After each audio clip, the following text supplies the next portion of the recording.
I have a number of times pointed out that the book of Esther is all about the sovereignty of God.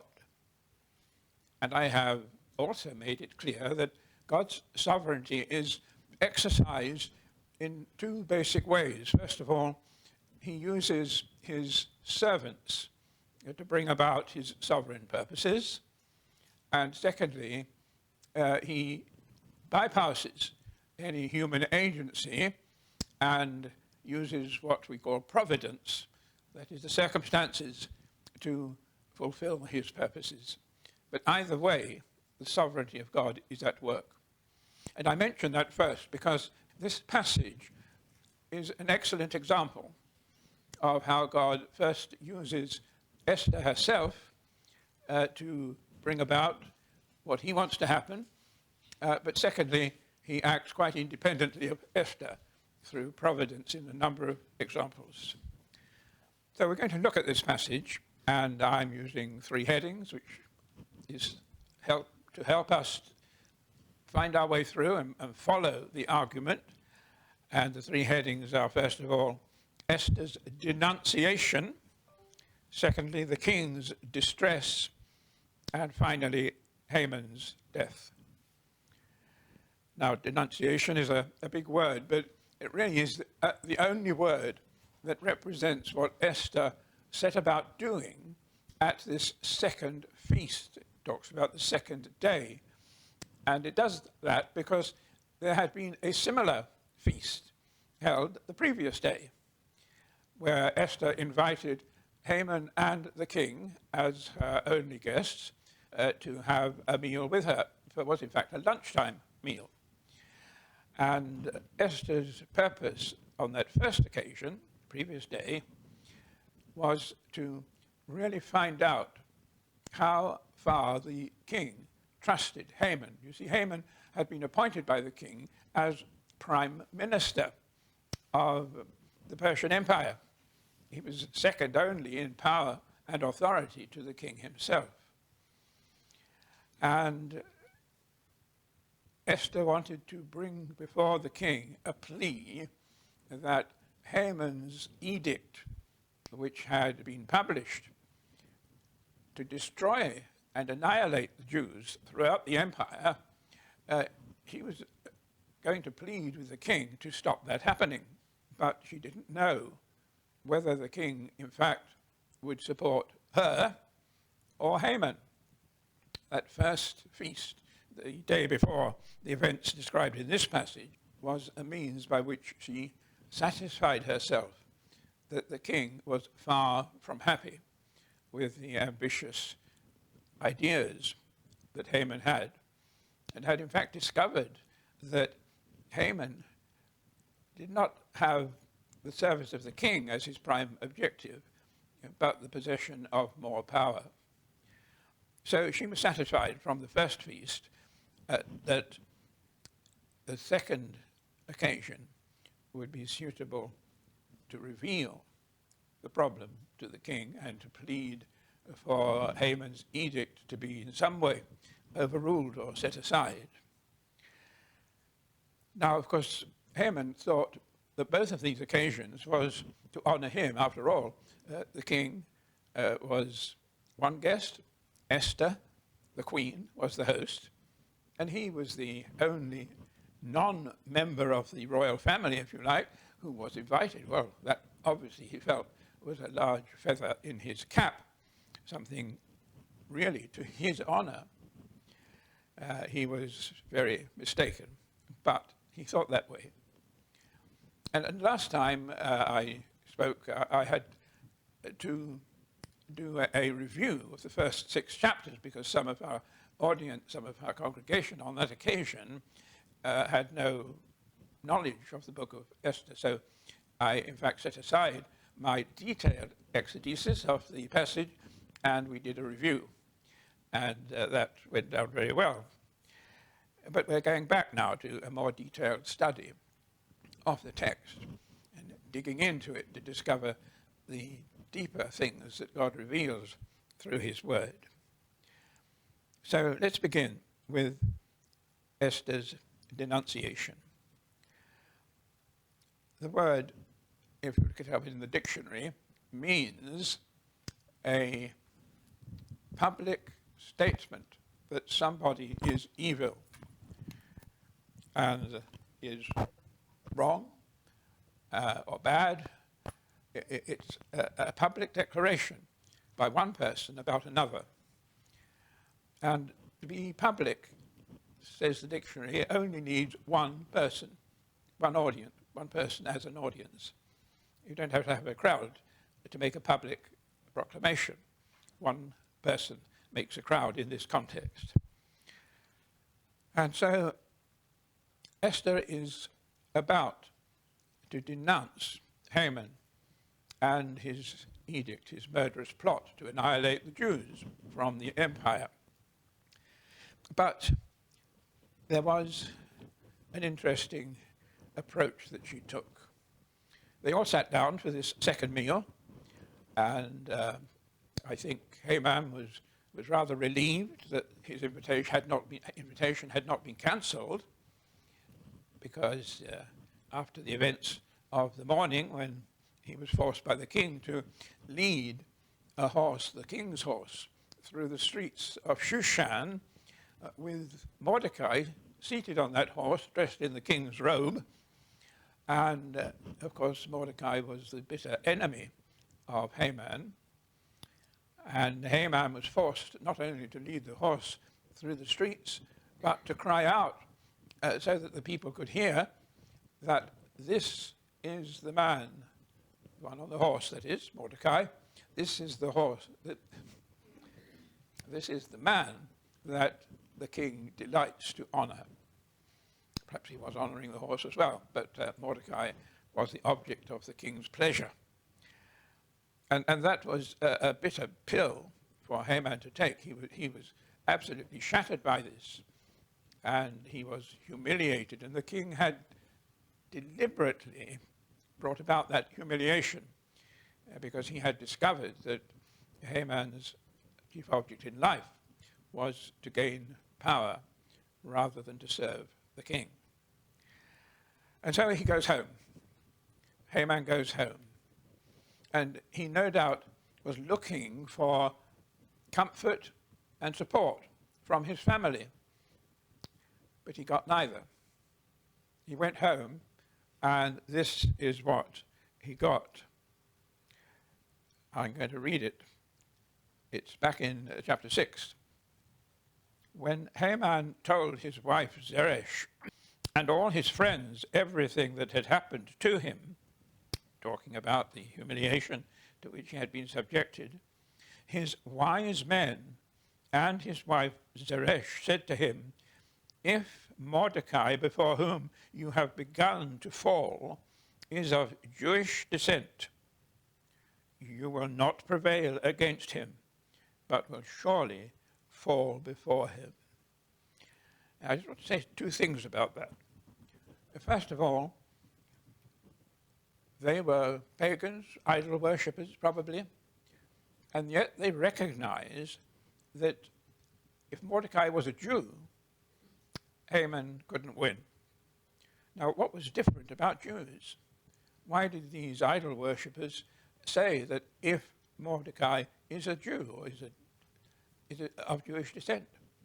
Well, the only thing that was different about Jews from other tribes in the empire was simply that they believed in a sovereign God who was active in the affairs of men. And that is something that these idol worshippers recognized.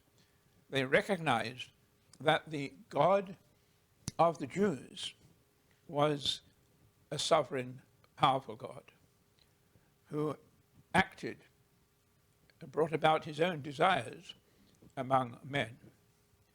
And that is a tremendous acknowledgement of the existence and reality and power of the God of the Bible, even uttered by unbelievers.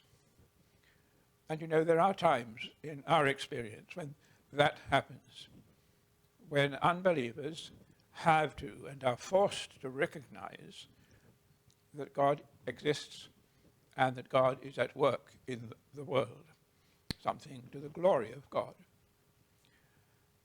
Now, the second lesson that we can draw from this situation is that the Bible's teaching is uniformly, everywhere and all the time, uniformly, that you should support members of your family. The family is the central unit of humanity, of civilization, if you like. And we should rightly, from our families, get support and comfort and assistance and help, even if we are at fault and we have to be rebuked. That rebuke has the purpose of restoration, not of condemnation. And this is a great thing for us to remember. We are to take care, basically, of our family. There are so many quotations from the Bible that I'm only going to give you one, and that is in 1 Timothy 5 and verse 8, where the Apostle Paul writes, if anyone does not provide for his relatives, for his family, and especially for members of his household, he has denied the faith and is worse than an unbeliever. And that's a New Testament injunction. It reminds us that we have a responsibility to God to care for our families, to help our relatives, to be available, to be sympathetic when things go wrong, and, of course, to rejoice with them when things go well. And that applies not only to our human families, but to our spiritual families, to a church, to a local church. Our desire should always be to help our fellow believer, because that is a family. The church, a local church, is a family. And that family needs the care, one for another, because, as Paul says somewhere else, that we are members, one of another. That's in Ephesians, I think. So there we are. That's lessons from a negative reaction. But let's now move on to the text of chapter 7, where we're told that after drinks, Esther made her request. You see, the king the previous day had said, oh, what do you want from me? I'll give you half my kingdom if you ask for it. And all Esther had said was, no, I just want another meal like today, tomorrow, with Haman and yourself as guests. And so this was the second feast on the following day. And Esther was prepared then to denounce Haman and the edict he had organized and written himself to destroy the Jews. But you will notice that she is very careful of what she said and how she said it. She said, if I have found favor in your sight, O king, and if it please the king, let my life be granted to me for my wish, and my people for my request. For we have been sold, I and my people, to be destroyed, to be killed, and to be annihilated. But you notice that she doesn't mention Haman, and she doesn't mention the Jews. And that really was quite vital. Because if she had mentioned either Haman or the Jews, the king would immediately have remembered that he himself had given Haman permission and power to kill off the Jews. Now, Haman had tricked him because he represented the Jews throughout the empire as a rebellious people who wouldn't obey the king's laws. Well, that was nonsense. There's nothing to stop us today obeying the law of the land and obeying the Bible. We do both. And they, no doubt, did both. But by misrepresenting the Jews, he persuaded the king to let him kill off this tribe that wasn't named. He didn't name them as the Jews. He said there is a people, there is a tribe who don't obey the laws of the land and ought to be killed off. Well, now, when she broaches her request to the king on this second occasion, she is careful not to identify either the perpetrator or the victims. Because had she done so, the king would immediately have remembered that something like 3 months before, he had given Haman authority and indeed power to do this exactly. And so the king would have been placed in a very, very difficult position because he was in some degree responsible for the problem that Esther was asking him to solve.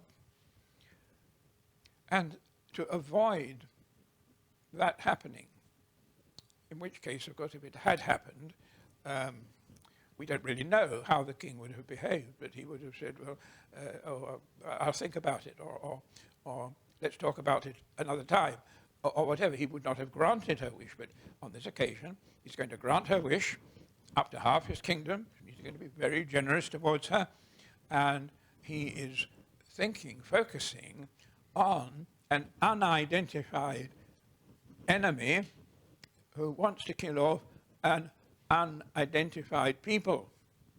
Now, of course, Esther says, me and my people are being threatened with extinction. But you see, Esther had not revealed to the king that she was a Jew.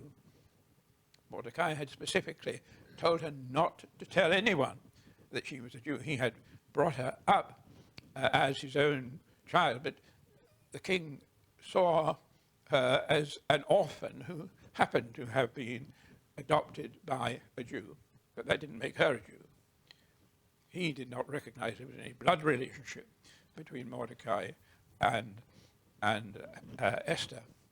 And Mordecai had insisted throughout, don't tell anyone that you are a Jew. And so when she says, me and my people, that wasn't giving anything away.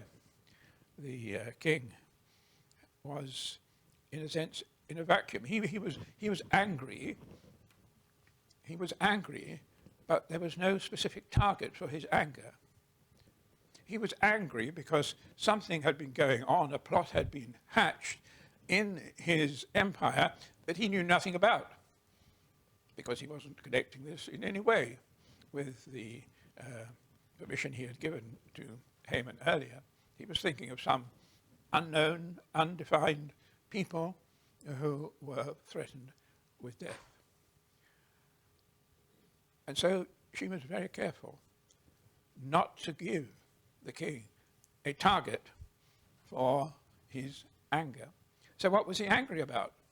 Well, he was angry, first of all, I think, because something was happening in his empire that he knew nothing about. Now, nobody could rule an empire of 127 former nations or city-states without an extremely effective spy network. There was peace throughout that empire. Internally, there was peace. It was a very, very well-run empire. And in order to maintain peace, I am sure the king had to have spies throughout the empire, spies in every province, people who had their eyes and ears open to pick up any potential trouble. But that had failed him here, you see. He says, here is a plot that he's hearing about for the first time from the lips of Esther. And he was angry that things were going on that he didn't know about. He was possibly angry because if there was a plot to destroy one ethnic group, then that would mean trouble in the empire. There would be civil war, perhaps, between different groups in the empire. There would be resistance by one group. And the peace of the empire, in which I'm sure he prided himself, would be destroyed. So he'd be cross about that, be angry about that. And then finally, of course, his wife was involved. And he didn't know what ethnic group she belonged to, but she was obviously one of those that was destined for annihilation if her petition was rejected. I think that was an example of God exercising his sovereignty through Esther. I mean, Esther was a very intelligent woman, but I do not think she would have thought this one out and realized the danger of identifying the perpetrator and the victims straight away. She wanted the king to be angry, but she wanted the king to be angry in a general sense. She wanted to work up his anger so that by the time she did reveal that it was Haman and the Jews who were concerned, he would have still been angry, and his focus of anger would have been Haman. And that is how it happened. Now, I don't think that Esther would have thought out that strategy. And I think that was a case where God was putting thoughts into her mind. He was working out his sovereign will through the servant. But presently we're going to see some examples of he bypassed Esther completely, and he acted in providence to bring about his purposes. Now, the other thing we need to note about her initial response is this statement that my people, this is 7 verse 4, my people, we have been sold, I and my people, to be destroyed, to be killed, and to be annihilated. But then she carried on, if we had been sold merely as slaves, men and women, I would have been silent. I wouldn't have troubled you, for our affliction is not to be compared with the loss to the king. Now, Haman's edict said nothing about being sold. And there are occasions when today we would use the concept of being sold as a kind of metaphor.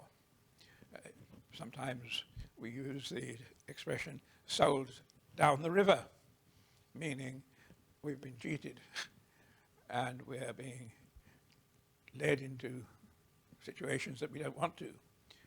Or sold a pup. I don't know whether you've ever heard that.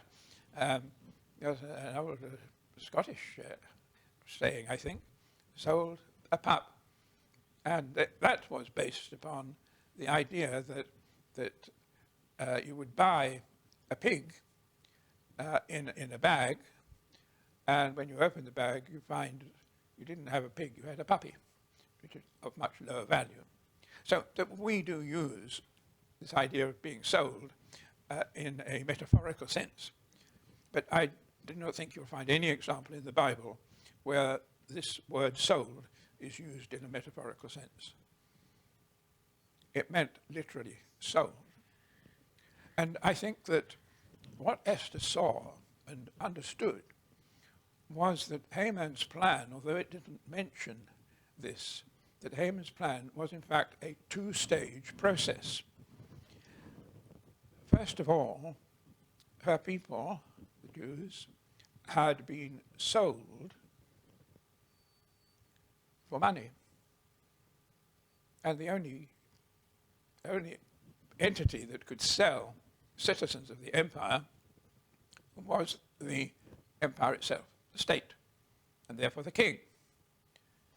And it was well known, actually, in those days that countries would sell their citizens to neighboring countries simply to raise money.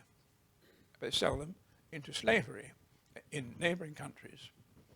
And you see, this idea of being sold into slavery is present in our verse.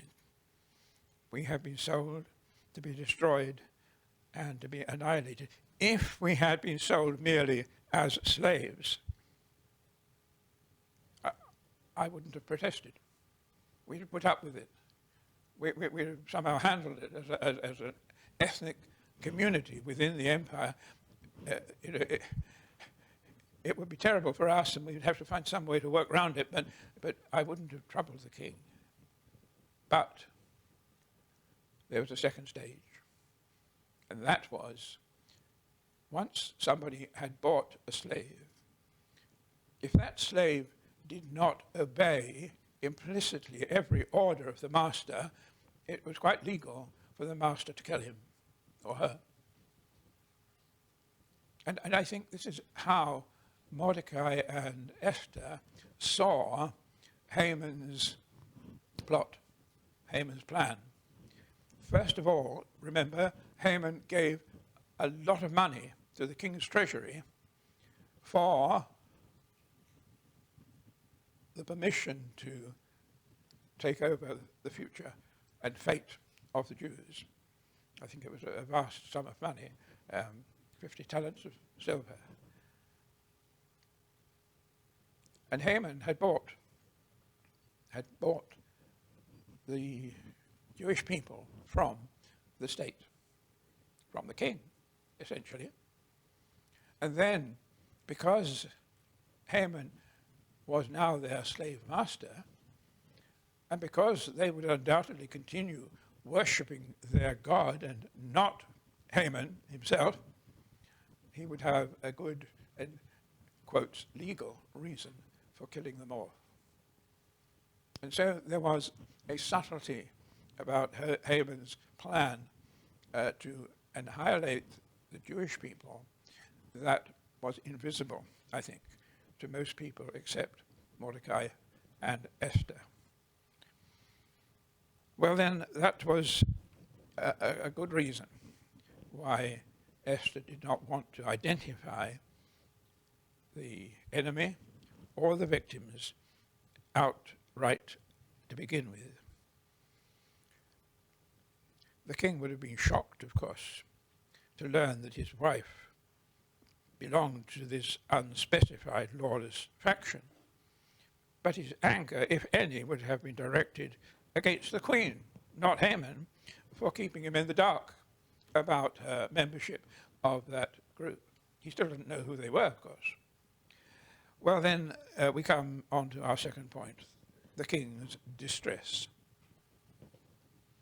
When he says, who is this person who is plotting this thing in my empire without my knowledge? Who is this? And she said, it's this wicked Haman. He was sitting there. Three of them were there, King, Haman, and Esther. It is the wicked Haman who has sold us into, who has not sold us, wicked Haman who has planned our destruction and annihilation. What was the king's reaction? I call this part the king's distress. Because now the king realized that he was part of the problem. He realized that he had permitted and empowered Haman to deal with this unspecified tribe, and he didn't know that tribe was the Jews until Haman's edict was published, 3 months after the permission was granted. And of course he still didn't know that Esther was a Jew. But he was angry when Haman was named as the enemy, the plotter, the perpetrator. And he was absolutely angry. And my question is, why did he not say anything at all? He just walked out into the garden. If you look at the text carefully, you'll see that when Haman was named by Esther as the enemy, the king didn't say a thing, didn't say a word, just walked out into the garden. Now, why did the king do that? Well, I think it's pretty obvious. Yes, he was very angry with Haman, but he was angry with himself as well, because now he recognized that he was at fault in handing over the fate of this unknown tribe to Haman in the first place. And so he didn't know what to say. If he had expressed his anger to Haman at that moment, if he had taken Haman apart, as it were, in his anger at the moment, Haman had a ready defense. Haman could have said, well, just a minute. You gave me the permission. You gave me the power. You knew all about it. It's just as much your fault as it is mine. And of course the king would not have had any answer to that. So to avoid that, the king walks out into the garden. Doesn't say a word. Goes out into the garden. Now, he didn't have to do that.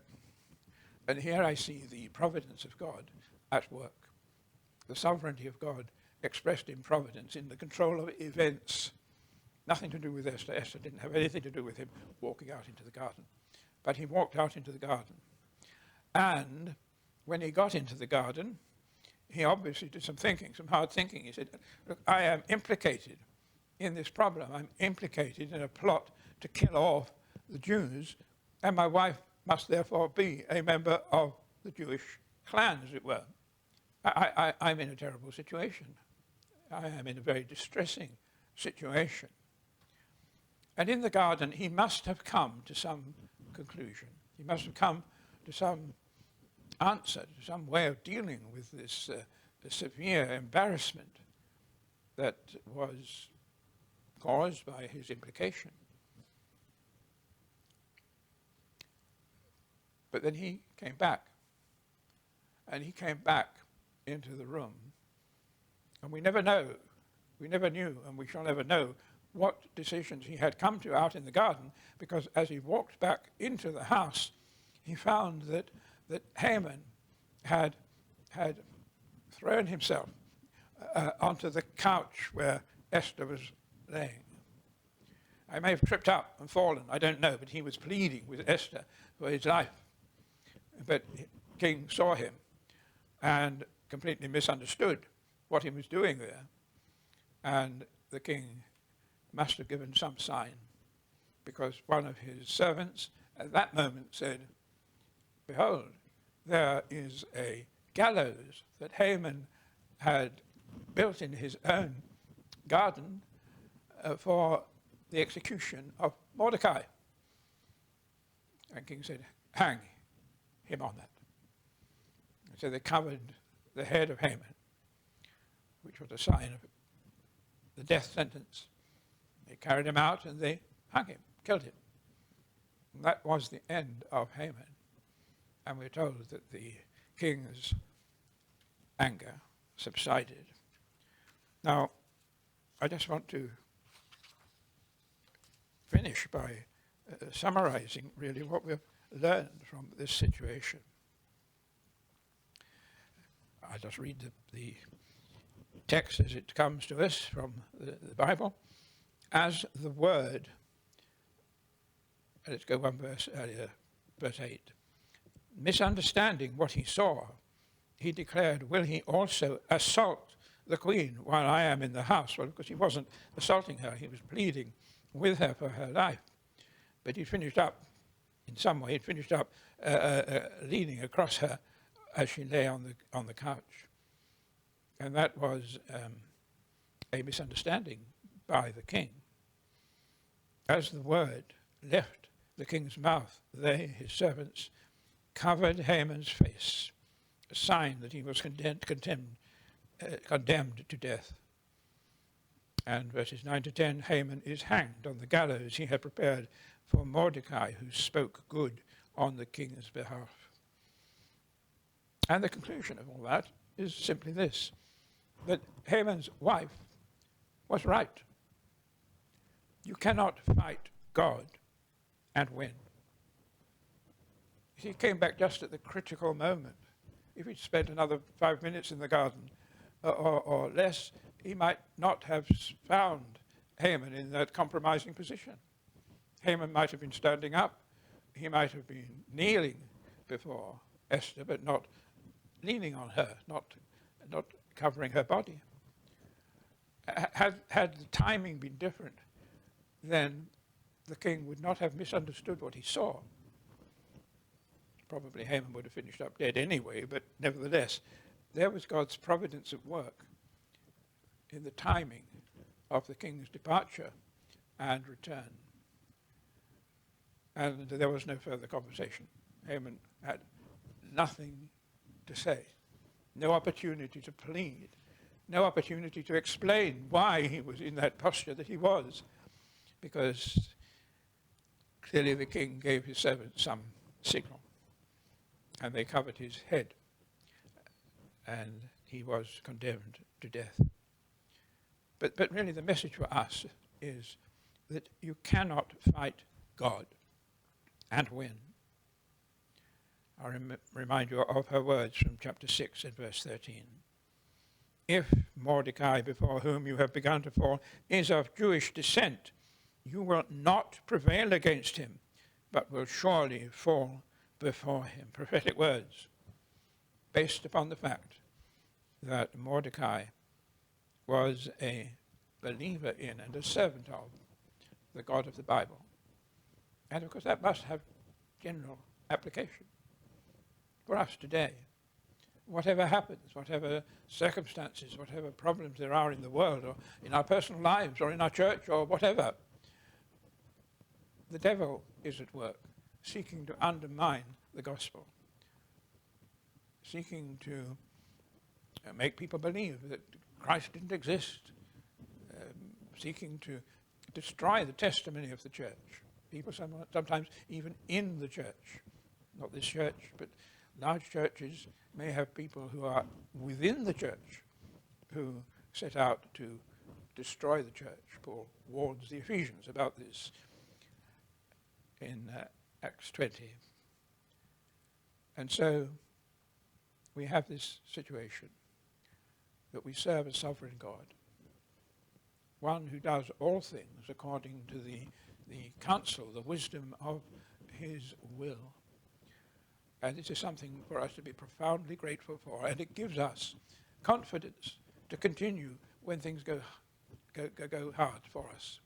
Confidence to trust in God through thick and thin. Confidence to believe in a God who is sovereign and whose purposes will win, will be fulfilled. That's something to take home, keep upon our hearts.